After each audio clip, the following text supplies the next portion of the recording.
শাড়ি শাড়ি মানে ভালোবাসা। বাঙালি নারীর কাছে শাড়ি খুব শখের একটি পোশাক। এক কথায় বলা চলে, এক একটা শাড়ি নারীর কাছে এক একটা রত্নের মতো মূল্যবান, কারণ তাতে মিশে থাকে একজন নারীর আবেগ, অনুভূতি এবং ভালোবাসা।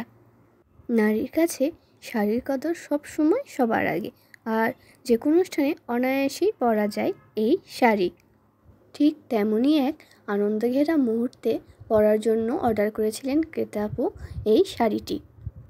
এর আগে সাদা শাড়িতে ম্যাজেন্টা গোলাপি কম্বিনেশন, হলুদ শাড়িতে ম্যাজেন্টা গোলাপি কম্বিনেশনে ফুল করলেও এবার সাদা শাড়িতে লাল সাদা কম্বিনেশনে করা। শাড়িটি করেছিলাম পহেলা বৈশাখ উপলক্ষে। প্রতিবারের মতো এবারও আমি সাদা পেন্সিল দিয়ে ফুলগুলো আগে এঁকে নিয়েছিলাম, যাতে করে সবগুলো ফুলের পাপড়ি শেপগুলো একই রকম হয়।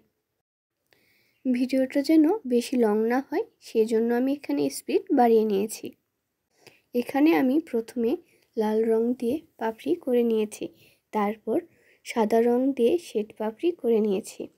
সাদার মাঝে অল্প অল্প করে লাল রং নিয়ে পাপড়ির ভাঁজগুলো হাইলাইট করার চেষ্টা করেছি। এখানে আমি একটা শেড পাপড়ি, একটা লাল পাপড়ি করে নিয়েছি। এভাবে আমি শাড়ির সবগুলো ফুল এক এক করে পেন্ট করে নিয়েছি। ফুলের বাকি ডিটেলস কাজগুলো রং শুকানোর পর করতে হবে, যাতে করে রঙগুলো ছড়িয়ে না যায়।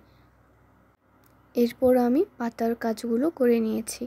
এখানে আমি গাঢ় সবুজ কালার ব্যবহার করেছি। গাঢ় সবুজ রঙটা আমি হলুদ এবং নীল রঙের কম্বিনেশনে তৈরি করে নিয়েছি। তারপর আমি ফুলের রেণুদণ্ড এঁকে নিয়েছি। রেণুর জন্য ব্যবহার করেছি সাদা রং, হলুদ রং এবং হাইলাইট করার জন্য মাঝে মাঝে কালো রং ব্যবহার করেছি। এরপর আমি পাতা, কলি এবং ফুলের পাপড়িগুলো হাইলাইট করার জন্য ফুলের পাপড়ির চারপাশে এবং পাতার চারপাশে কালো রং দিয়ে আউটলাইন করে নিয়েছি। এভাবেই আমি শাড়ির সবগুলো ফুল এক এক করে এঁকে নিয়েছি। এই যে ফুলগুলোর ফাইনাল লুক।